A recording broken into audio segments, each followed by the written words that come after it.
Salut mes lioutiers. Café? Ouais, café. On va pas faire grand secret. Vous imaginez bien que le 115 a été tourné juste après le 114. Même s'il y a 2 jours d'écart, j'ai fait exprès de glisser le 97 au milieu. Parce que je pense que c'est un narratif qui va bien, même si ça n'a pas été tourné dans cet ordre-là.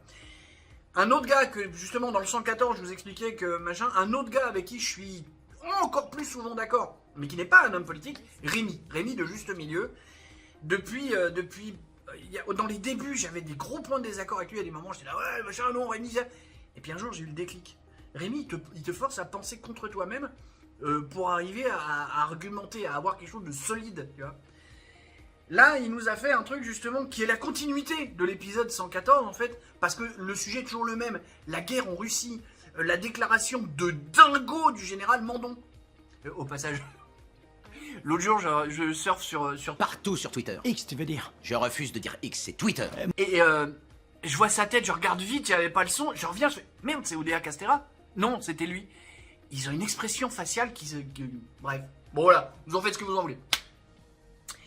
Je vous invite à écouter cette tribulation de Rémi parce que finalement, est-ce que c'est pas lui qui aurait raison? Parce qu'une fois que vous aurez écouté, vous aurez compris qu'il dit et si on prenait notre temps pour rigoler?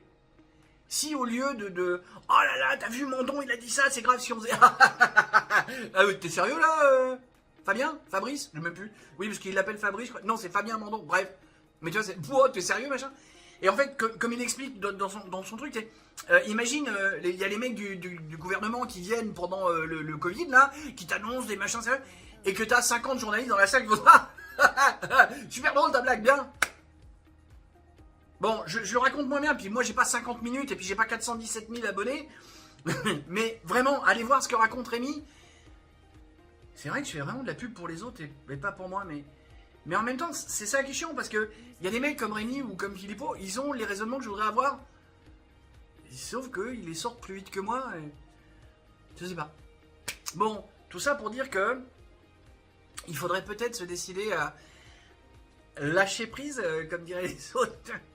Les bouquins de 500 pages écrits gros comme ça, comme Karim Duval, humoriste, je vous le recommande. J'avoue que moi j'ai du mal à lâcher prise, mais ouais, faudrait peut-être qu'on y arrive, c'est peut-être ça la solution. Qu'on prenne de la distance et qu'on dise la guerre, non, tu rigoles, on va pas y aller. Puis c'est tout. Regardez Rémi qui explique que Macron a la pugnacité d'un enfant de 6 ans. Allez, je vous laisse là-dessus. Bisous, bisous. Poutou. Poutou. Poutou. Tchuss.